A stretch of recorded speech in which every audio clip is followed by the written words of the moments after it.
glória a Deus. Eu vou pedir para você ainda permanecer por um momento em pé, por favor. Abra sua Bíblia comigo em 1 Pedro capítulo 2. 1 Pedro capítulo 2, por favor. O versículo 9. Você que tem uma Bíblia, você que não trouxe uma, por alguma razão, ajuda o irmão que está do seu lado. Vamos dar uma verificada na palavra de Deus. 2:9, quem encontrou, diga amém. Amém. Olha o que diz: vós, pois, sois raça eleita, sacerdócio real, nação santa, povo de propriedade exclusiva de Deus, a fim de proclamar as virtudes daquele que vos chamou das trevas para a sua maravilhosa luz. Vamos orar nesse momento. Pai, nós te damos louvor, muito obrigado por esse dia. É o dia do Senhor, Pai, é o dia que nós viemos aqui buscar a Tua face, celebrar o Senhor por tudo aquilo que o Senhor tem feito nas nossas vidas, na nossa família, no nosso meio, Pai. Nós te louvamos, te agradecemos por tudo, te pedimos que o Senhor continue conduzindo esta manhã, esse culto maravilhoso, que possamos sair daqui tão cheios da Tua presença, tão cheios do Teu poder, tão cheios da Tua unção, Pai. Viemos porque sabemos que a Tua glória está neste lugar, viemos porque sabemos que o Senhor se manifesta no meio do Teu povo. Por isso, ministra no nosso coração, abençoe as nossas vidas para a Tua glória, em nome de Jesus. Diga amém. Dê um grande e poderoso aplauso para Jesus. Você pode sentar, por favor. Graças a Deus. Aleluia. Nós queremos compartilhar esse assunto com você nesta manhã.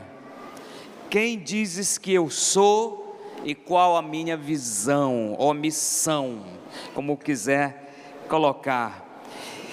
Quando nós olhamos para esse texto, nós vemos aqui algo. Nós vamos falar aqui de identidade. Diga assim comigo, identidade. Algumas vezes, ou pelo menos uma vez, estou lembrado, que Jesus chegou com os seus discípulos e perguntou para os seus discípulos: o que as pessoas dizem, o que as pessoas comentam, o que as pessoas dizem que eu sou? E os discípulos foram falando aquilo que eles achavam. A Bíblia diz que Pedro, ele deu uma palavra muito poderosa. Ele falou assim: nós sabemos quem o Senhor é, o Senhor é o Cristo, Filho de Deus, do Deus vivo. Pedro tinha uma revelação de quem era Jesus, ele sabia realmente a identidade de Jesus. E Jesus queria saber deles quem eles realmente achavam, não só o povo, mas quem eles achavam que Jesus era. Por quê? Porque Jesus sabia muito bem quem ele era. Ele sabia muito bem. A Bíblia está cheia de exemplos que Jesus está falando assim: o meu pai, o meu pai, o meu pai. Porque Jesus está dizendo eu e o meu pai, porque Jesus sabia de quem ele era filho, de quem ele tinha sido enviado, quem tinha enviado e qual era o propósito e a missão dele aqui na terra. Jesus sabia muito bem a sua identidade, sabia muito bem a missão que ele tinha vindo realizar aqui nessa terra. E os discípulos precisavam, alguns deles ainda ter a revelação, entender quem era Jesus e quem eles eram e qual a missão que Jesus estava trazendo eles para praticar. E o que eu quero compartilhar com você hoje? Que nós possamos sair daqui mais e mais. Eu sei que você já sabe, em nome de Jesus, mas que você saia daqui mais e mais tomando posse disso, de quem você é em Cristo Jesus, para que você foi chamado, quem você é em Deus, quem dizes que eu sou, quem eu sou em Cristo Jesus. Você sabe que há mais ou menos assim 3 tipos de pessoas, de pessoas, aquelas pessoas que elas perderam a sua identidade. Você vai ver isso na Bíblia, aquelas pessoas que perderam a sua identidade, Mas se a gente for olhar alguns exemplos na Bíblia, você vai ver que por um tempo Sansão parece que esqueceu de quem ele era, o propósito que ele foi chamado. Ele perdeu o foco, perdeu a visão, a identidade, aquilo que Deus tinha para ele. Você vai ver Saul saindo do propósito, da visão, do plano de Deus. Parece que ele começou a ver de uma forma diferente. Você vai ver que tem pessoas que foram chamados, tinham uma identidade, e Deus começou a usar, mas parece que eles caminharam para o outro lado, começaram a não entender o que Deus queria, não só da sua pessoa, do que Deus queria usar eles como pessoa, mas da sua missão, daquilo que Deus tinha chamado eles.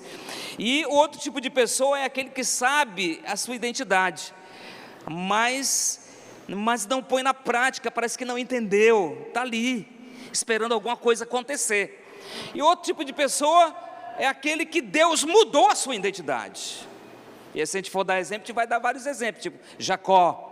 Deus mudou o nome de Jacó. Abraão, Deus mudou o nome de Abraão. Paulo, Deus mudou o nome de Paulo. Agora você não vai mais escrever, você não é mais Abraão, você é Abraão. Agora você não é mais ladrão, trapaceiro, você não é mais Jacó, enrolão. Agora você é Israel, você é príncipe. Saia daqui sabendo que você é príncipe. E aquele homem toma uma nova direção.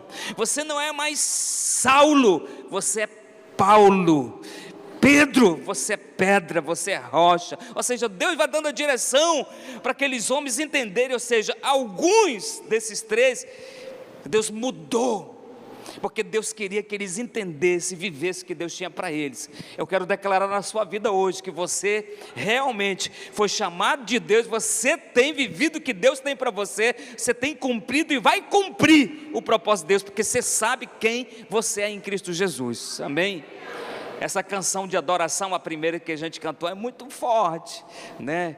Que fala da nossa, está falando da nossa identidade, realmente que nós não somos mais escravos do medo, nós não somos mais abandonados, nós não somos mais fracassados, nós não somos mais aquilo que o mundo diz, nós somos, diga comigo forte, filhos de Deus. E nós vamos olhar para o versículo, aqui o apóstolo Pedro, esse homem de Deus, está dando e nos mostrando realmente qual a nossa identidade e qual o nosso chamado.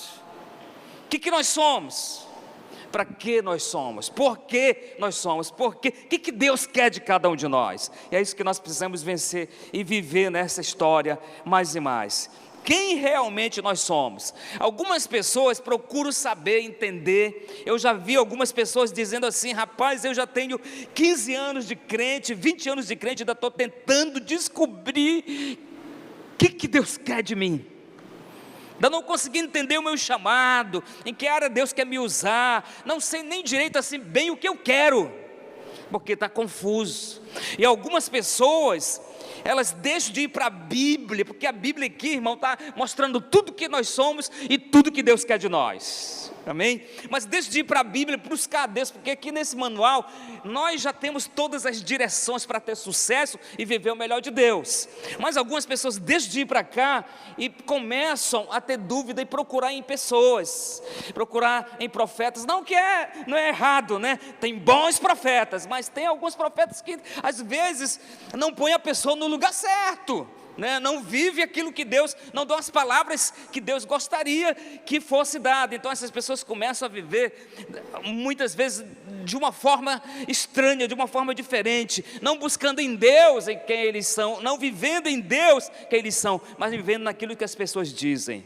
E nós não temos que viver naquilo que as pessoas dizem, nós temos que viver aquilo que Deus diz, o que Deus fez por nós e o que Deus tem para nós, amém? Quantos estão me entendendo? E aí nós vamos viver a plena identidade que Deus tem para cada um de nós. Então, o apóstolo Pedro, ele nos relata, nos mostra aqui quem nós somos e para que nós existimos. Diga assim: geração eleita.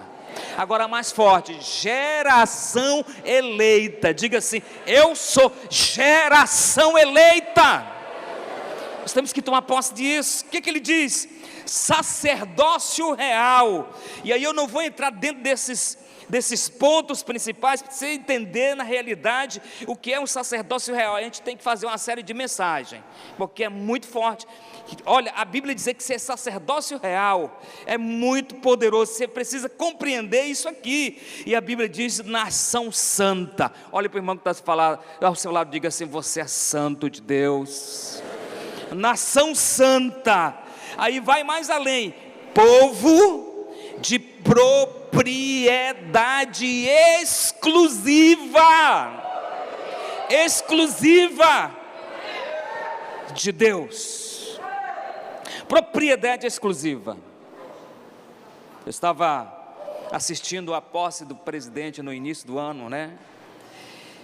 E você pode notar que tem um carro lá que ele só usa na posse. O que é aquilo? É exclusivo. Exclusivo para aquilo ali. Você é exclusivo. Você é propriedade. Olha, irmão, nós precisamos nos agarrar nisso, porque tem gente às vezes, sabe, aceitando as mentiras do diabo, as mentiras do mundo, o diabo dizendo que é fracassado, que é mentiroso, que é derrotado, que não vale nada, que não pode, que não vai conseguir. É mentira. A Bíblia já diz, e a Bíblia é a verdade. A Bíblia diz que você é propriedade exclusiva de Deus. Deus te comprou. Deus pagou o preço por você. Você é propriedade dele. Agarre isso e não dê ouvidos para o mundo. Deus te chamou para coisas grandes em nome de Jesus.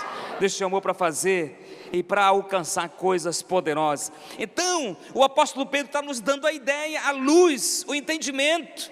Nós não precisamos mais procurar, ou comprar alguma coisa, ou tentar buscar alguma coisa, ou criar alguma outra coisa para a gente aparecer, sabe, poderoso, forte. Nós não precisamos, porque Jesus já fez. Nós só temos que ir tomar posse. Diga, tomar posse. E eu quero que você saia daqui hoje tomando posse disso. Eu quero que você que entrou aqui cabisbaixo, talvez cansado, pelas lutas da vida, do dia a dia, da semana, talvez, sabe, assim, talvez até se achando um pouco derrotado, eu quero que você saia de peito erguido, de cabeça levantada, porque você é propriedade exclusiva de Deus, e para aquilo que é de Deus, Deus já programou, já tem o melhor dessa terra, é para você e para mim. Quantos estão me entendendo aqui? Nós precisamos agarrar isso aqui, viver isso aqui. Nós não podemos entrar naquele, porque às vezes, sabe o que é? Você vem para a igreja, você entrega a vida para Jesus, você vive um tempo muito especial e parece que vai esquecendo, vai deixando, né? Vai passando o tempo, parece que você vai esquecendo que você foi comprado, que você foi lavado, que você foi remido, que você foi transformado, que você é propriedade de Deus. Você vai esquecendo, parece que Deus não está nem aí para você, parece que o preço não foi pago por você. Nós nunca podemos esquecer, nós temos que viver dia após dia, irmão, dia após dia. Diga assim comigo: ontem eu amava muito a Jesus. Diga assim: hoje eu amo muito mais. E diga assim: e amanhã eu vou ser muito mais desesperado por Ele. É assim que a gente tem que viver. Ontem você foi muito apaixonado, hoje você tem que ser apaixonado, e amanhã muito mais apaixonado ainda. Por quê? Porque você entendeu o propósito de Deus para a sua vida. Você sabe realmente quem você é. Agora, o que tem atrapalhado, eu diria que eu vou usar essa palavra, atrapalhado ou confundido a vida de muitas pessoas: o mundo. O mundo, ele traz uma ideia errada, ou seja, o mundo não tem a luz da palavra de Deus. Diga assim como: luz, discernimento, entendimento. Ele não tem. O mundo não tem a luz de quem é Deus, ele não tem entendimento de quem é Deus, não tem a luz da palavra de Deus. Por exemplo, Isaías capítulo 53, do versículo 4 em diante diz o quê? A partir do B do versículo diz assim: nós reputávamos por aflitos, feridos de Deus e oprimidos. nós reputávamos, nós éramos isso, nós éramos aflitos, nós éramos oprimidos, nós éramos derrotados, nós éramos fracassados, nós éramos pecadores, nós éramos tudo aquilo que o mundo diz. Agora o mundo não tem a luz que nós temos, que a Bíblia diz também, todos nós andávamos desgarrados como ovelhas, cada um se desviava pelo seu caminho, aflitos, desviados, desgarrados, oprimidos. Mas a Bíblia diz também, sabe o quê? Que Ele pagou o preço por nós. A Bíblia diz também, sabe o quê? Que para os desviados, para as ovelhas oprimidas, para as ovelhas como sem pastor, Jesus morreu por nós, Jesus pagou o preço, Jesus riscou a dívida, Jesus foi lá e nos comprou, Jesus deu o preço mais alto, você foi resgatado. A Bíblia diz que nós fomos comprados pelo sangue de Jesus, lavado e remido e transformado, para que nós pudéssemos sair dessa treva e vir para a luz. Diga assim: eu vivo na luz. O mundo não tem a luz, nós temos. Quem tem luz de Deus aqui? Quem tem certeza que realmente é sacerdócio real? Quem tem certeza aqui que é a nação santa? Tome posse disso. O que o mundo vai dizer? Que isso é fábula, que isso é mentira, que isso não é verdade, que não pode acontecer na vida de ninguém. O mundo vai dizer isso, sabe, queridos, mas nós podemos viver. As pessoas que não acreditam em Deus, um dia elas vão ver que Deus pode fazer coisas grandes. Eu vi um dia uma história de uma pessoa, um pastor contando essa história, mais ou menos assim: um homem que não acreditava em Deus, que ele vivia, e nessa cidade que esse homem morava, uma cidade pequena, ele era dono de uma farmácia. Só tinha essa farmácia nessa cidade, e ele ajudava muitas pessoas, porque as pessoas compravam, estavam em desespero, compravam remédio lá com ele, e ele sempre achava que ele era a pessoa que resolvia os problemas da cidade, porque ele curava as pessoas com remédio, mas não acreditava em Deus. E um dia, bem de madrugada, ele ouviu, com a sua farmácia fechada, alguém batendo na porta muito alto e gritando: socorro, socorro, socorro. Aquele homem, ele meio dormindo, desceu lá e falou: meu Deus, que negócio é esse? Pessoal não larga do meu pé até de madrugada. E quando ele abriu aquela porta, que ele viu, tinha uma criancinha lá, com um papel na mão, e falando: moço, me perdoe, eu estou de madrugada aqui, sabe o que é? Porque a minha mãe está morrendo, ela precisa de um remédio, ela não tomou remédio, não comprou remédio, ela está lá jogada, tendo convulsão, e a minha mãe precisa desse remédio aqui, por favor me venda, me perdoe jamais, me venda esse remédio aqui. Aquele homem lá, meio dormindo, foi lá, pegou aquele papelzinho, olhou, pegou a caixa de remédio, deu para a criança. Tá, Deus, vai, aí fechou a porta, e foi para o quarto meio chateado, porque o povo até de madrugada ficava batendo na porta dele para resolver o problema deles. E a mulher dele falou assim: mas você tem que entender que nós precisamos deles também, porque eles são a fonte de renda para nós. Ele falou: mas eu já estou cansado desse negócio, porque, sabe, eles ficam aí todo tempo, eu estou cansado de ser dono da única farmácia da cidade. E a história diz que aquele homem deitou. Da hora que ele deitou, logo um pouquinho que ele deitou, ele levantou, sentou na cama desesperado, e a mulher falou: o que foi? O que está acontecendo? Ele falou: meu Deus, eu dei o remédio errado para aquela criança, eu não prestei atenção. O que eu posso fazer? Se a mãe dessa criança tomar esse remédio agora, ela vai morrer. O que eu vou fazer? O que eu posso fazer? E a história diz que aquele homem ficou e meio angustiado por ali, não podia fazer nada, não sabia onde morava, e ficou andando na sua casa, e ele não acreditava em Deus, ele não acreditava nas promessas que a Bíblia falava, porque as pessoas diziam de Deus. E naquele dia, a história diz, né, que ele ajoelhou e falou assim: Deus, eu não acredito no Senhor, meus pais me ensinaram a não acreditar, mas se por um acaso o Senhor existe, o Senhor tem alguma coisa para a minha vida, eu vou recorrer ao Senhor, faça alguma coisa com aquela mulher, para que ela não morra. E se acontecer, eu acredito que o Senhor tem algo para mim, que o Senhor existe. E aquele homem ficou por ali. Quando ele voltou para a cama, que ele queria dormir, a porta começou a bater de novo. E bater de novo e falou: não acredito, meu Deus, agora vem falar que a mulher morreu. Só deve ser. Aí ele foi lá, abriu a porta. Quando ele abriu a porta, aquela criancinha mais aflita ainda, com um papelzinho na mão de novo, falando assim: moço, me perdoa, chorando, me perdoa mesmo. Ele falou: o que houve? Tua mãe morreu, o que foi? Ela falou: não, é porque eu ia correndo tão desesperada aqui, e tropecei numa pedra e quebrou o remédio, o vidro de remédio. O senhor pode me dar novamente? E a história diz que aquele homem ajoelhou e falou assim: Deus existe e tem um chamado para a minha vida. Dá um aplauso para Jesus, aleluia, glória a Deus, aleluia. Sabe, queridos, Deus é soberano, Ele não erra, Ele te conhece e sabe quem você é. Ele te criou e te chamou com um propósito. O propósito de Deus é que você seja usado poderosamente. A palavra de Deus, ela nos diz quem nós somos.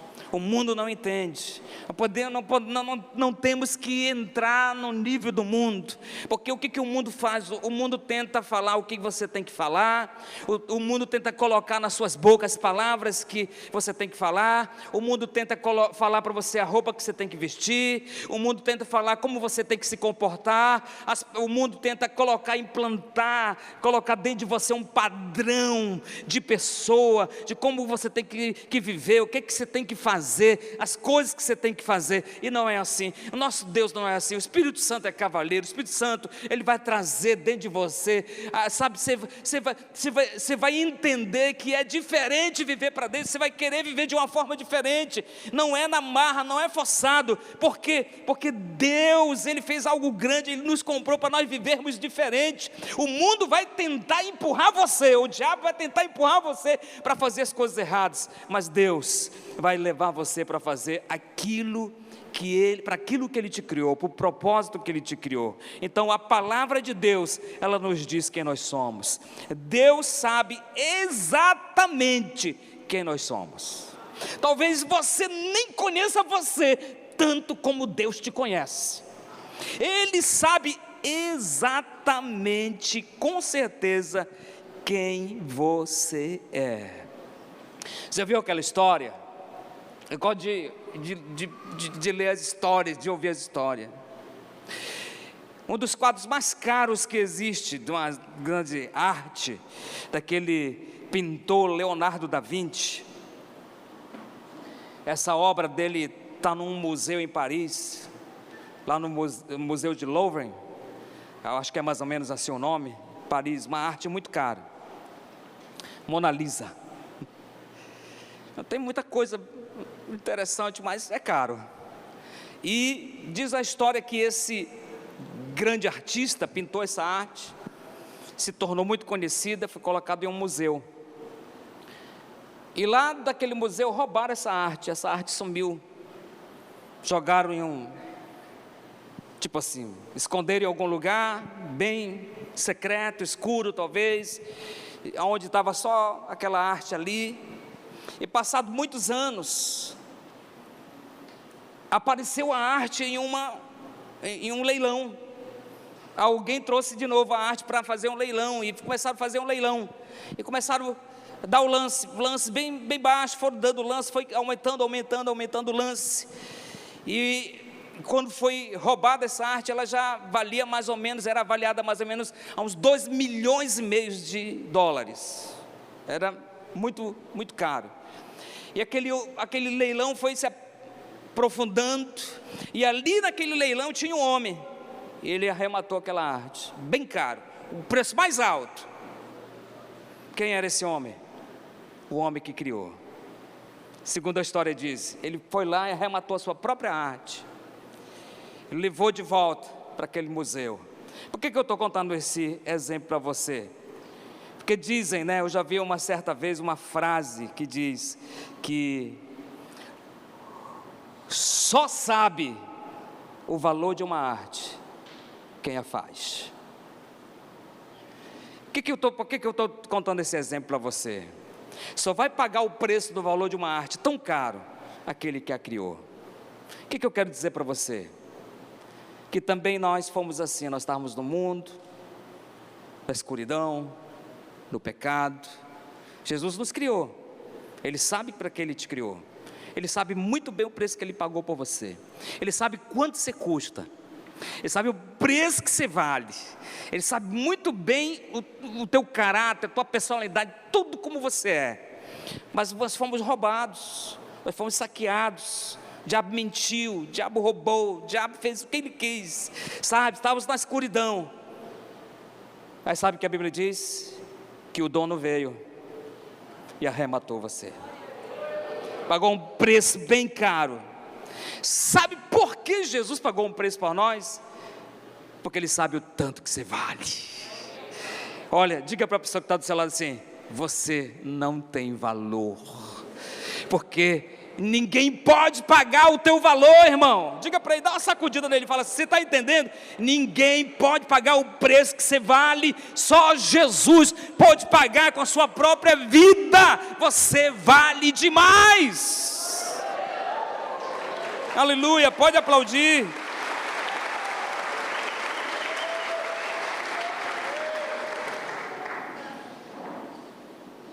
E essa frase eu li uma certa vez: uma arte só tem valor pela assinatura do seu Criador.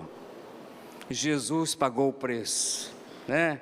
Ele assinou o cheque, riscou aquilo, a dívida que estava sobre nós. O que eu quero que você entenda? Quem você é. Quem você é em Cristo Jesus. Nós sabemos que Jesus nos comprou. A Bíblia diz que nós fomos chamados, diga assim comigo, para a excelência. Diga assim, excelência. Diga assim, eu fui chamado para a excelência, para prosperar. É para isso que Jesus nos chamou, pagou o preço por cada um de nós. Nós precisamos entender isso. Eu vou dizer algo para você, irmão: não importa o que as pessoas digam, não importa o que as pessoas dizem de você, não importa o que as pessoas vão falar de você, não importa se dizem que você não tem valor, que você não vai dar nada na vida. Uma coisa você precisa saber: Jesus sabe. Olha, eu vou dizer para você, a última palavra na nossa vida é de Deus. É Deus quem sabe quanto nós valemos, é Deus quem sabe o preço que Ele pagou. Então não aceite as mentiras, os enganos malignos, sabe? Deus te chamou para você ser grande nessa terra, em nome de Jesus. Diga assim comigo: eu não fui chamado para ser cauda. Diga assim: eu sou cabeça, em nome de Jesus. É a Bíblia que diz, toma posse disso. Sabe, nós não temos que andar cabisbaixos, relaxados na vida espiritual, de qualquer jeito, sabe, ou seja, perdendo a identidade, não sabendo o que nós, para o que Deus nos chamou. Nós temos que andar de cabeça levantada, sabendo com certeza que Deus me chamou e tem um plano maravilhoso para a minha vida. Não importa a situação que eu estou vivendo, não importa o que eu estou passando, não importa como estou, eu quero e preciso ter certeza que eu sou filho de Deus. Diga assim comigo: filho de Deus. Não podem tirar essa marca de nós. A Bíblia fala que nós fomos selados, nós fomos marcados com o selo do Espírito Santo. Ninguém pode tirar essa marca de você. Você foi marcado por Deus, está em você. É a sua vida. Jesus te chamou para isso, Jesus te criou para isso. Diga assim comigo: filho. Diga assim: escolhido, sou filho e sou herdeiro. Diga assim: escolhido, filho e herdeiro. Não esquece disso, irmão. Escolhido por Deus, deixou de ser do mundo de ser trevas, foi transportado para o reino da sua luz e passou a se chamar filho. Pensa um negócio desse. As pessoas às vezes chamavam para muitas pessoas, né, de bandido, de pessoas que não prestam, de apelidos, de coisas que não são boas. Mas quando você veio para Deus, Deus passou a te chamar filho. Você é filho de Deus, você é filha de Deus, grava isso no seu coração. Então, quando nós vemos nesse texto aqui, Pedro falando, ele está falando quem nós somos, e nós temos que agarrar e tomar posse de quem nós somos. É Bíblia, é palavra de Deus. Agarra isso, toma, e vive isso. Não é só para viver lá no céu não, é para viver aqui nessa terra. Amém? Raça eleita, povo de propriedade, exclusivo de Deus. Nós somos exclusivos de Deus. Nós somos exclusivos de Deus. É por isso que a Bíblia fala que não vão tocar em você. Você é lavado e remido pelo sangue de Jesus, purificado e protegido pelo poder de Deus, amém?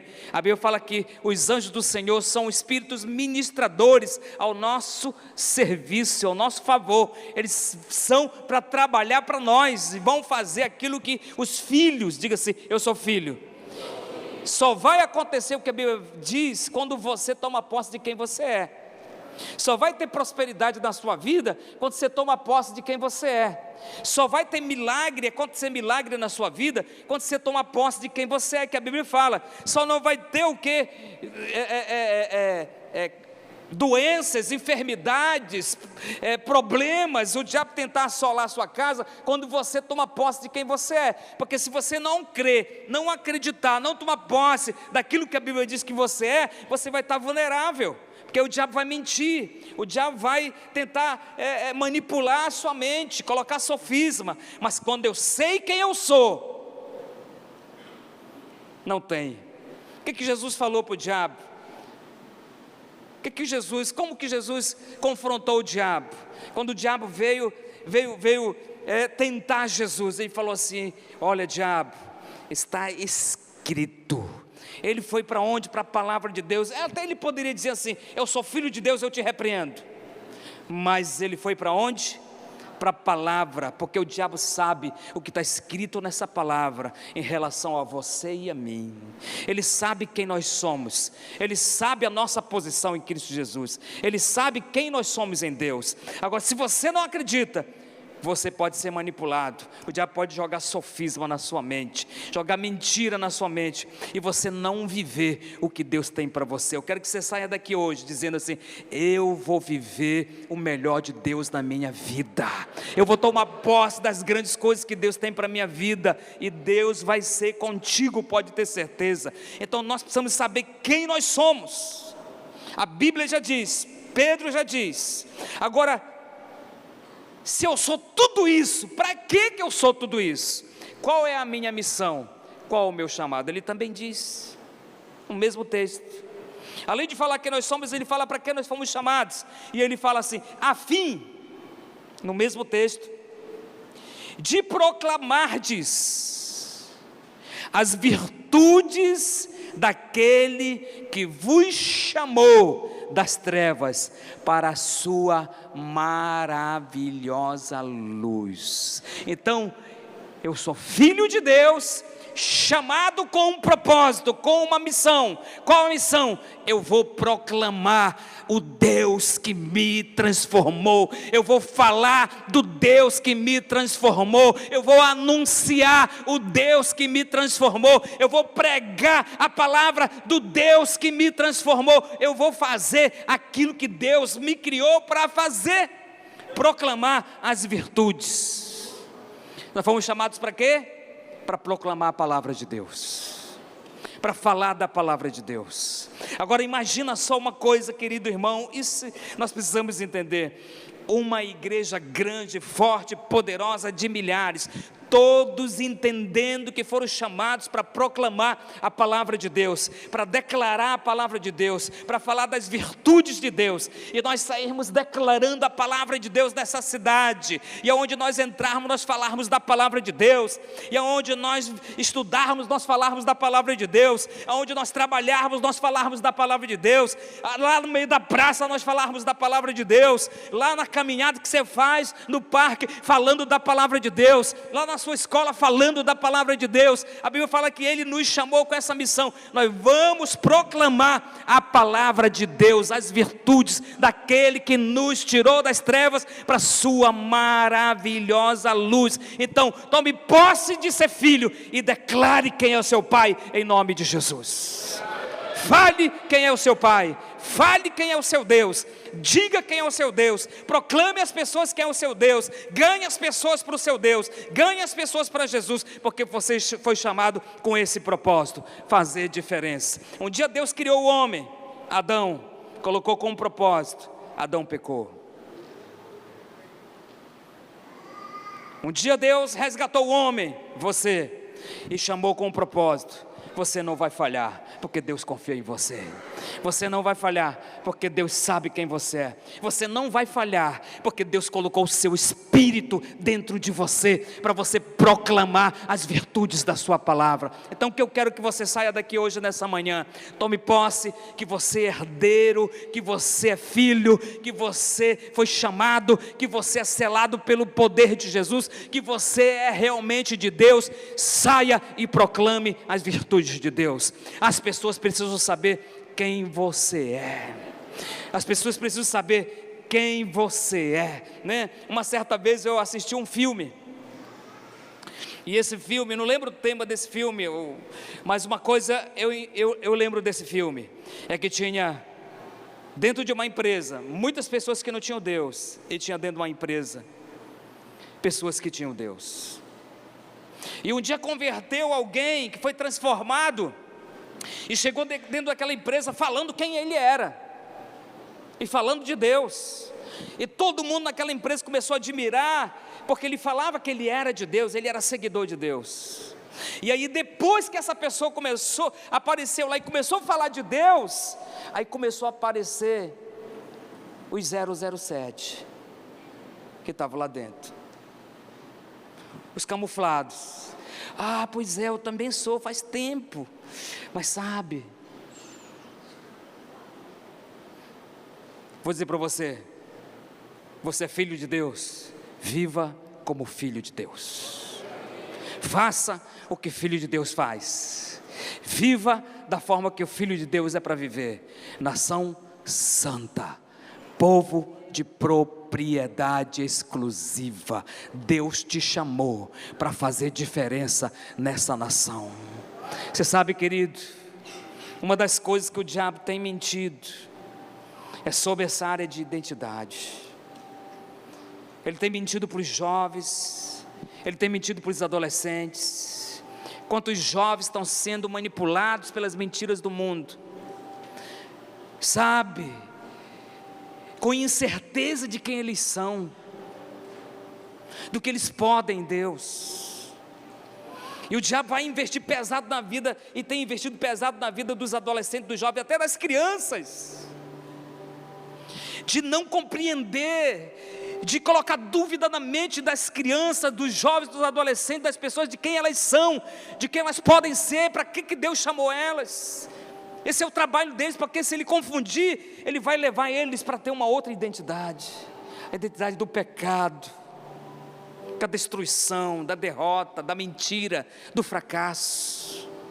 E nós somos agentes de Deus, a Bíblia fala, para proclamar as verdades de Deus, também para impregnar uma identidade no coração dos nossos filhos, no coração dos nossos jovens, no coração dos nossos adolescentes, que eles são de Deus, que eles são cheios de Deus. Eu estava falando esses dias na reunião com os pastores, desafie as suas redes, vamos colocar esses jovens lá naquele acampamento. Sabe, às vezes, eu digo isso com muito amor e carinho, queridos, os pais, não é errado, você pode, mas às vezes se troca os valores, inversão de valores. O pai dá um celular para o filho de R$1.500, R$2.000, dá sorrindo, e o filho fica tão feliz, não sabe se vai ser bênção. Mas às vezes quando tem um acampamento, que é R$100 e poucos, eu não posso, não tenho condições, está apertado, não sei o quê. Como que é isso? Você não valoriza a vida espiritual do seu filho. Você não sabe que seu filho vai crescer em Deus, vai estar no meio de pessoas tão santas, cheias de Deus, aprendendo, sabe, compreendendo, se enchendo e sabendo que tem um povo ali, que ele vai estar no meio de pessoas santas, comprometidas com Deus. E às vezes nós não temos como investir na vida dessas pessoas, mas nós temos como comprar um grande televisor, nós temos como comprar um computador, nós temos como comprar um tênis caro, nós temos como comprar um celular caro, mas não temos como pagar um acampamento, porque não é importante. E o diabo está investindo pesado lá fora, milhares, milhões, pessoas se levantando, investindo pesado para manipular a mente dos nossos jovens, dos nossos adolescentes. Eu quero desafiar você. Você tem um filho adolescente, você tem um filho jovem, manda para o acampamento, escreve ele, fala assim: vá lá, meu filho, eu tenho o maior prazer de investir na sua vida espiritual, tenho o maior prazer de investir na sua vida espiritual. Dê uma Bíblia para ele, uma Bíblia, sabe? Dê uma Bíblia, a Bíblia é a palavra de Deus, enche ele da palavra de Deus. Eu sei, estou dando um exemplo para você, porque é uma forma de nós mudarmos a história. O diabo não vai, sabe, influenciar as famílias da nossa igreja, do povo de Deus, ele não vai. Os filhos dessas famílias, das nossas famílias, nossos filhos vão ser homens santos, mulheres santas, cheios do Espírito Santo, que vão ser os futuros missionários, pastores, homens de Deus, ungidos de Deus, empresários santos, fortes de Deus nessa cidade, para sacudir a obra de Deus nessa cidade. Mas para isso nós precisamos sair hoje daqui declarando: nós somos chamados de Deus para fazer diferença para Deus, e nós vamos sacudir a história, nós vamos fazer história. Quando a outra geração vir, eles vão dizer assim: eles são admiráveis, porque eles fizeram história, e hoje eu estou aqui por causa deles. Quantos estão me entendendo? Fique em pé em nome de Jesus.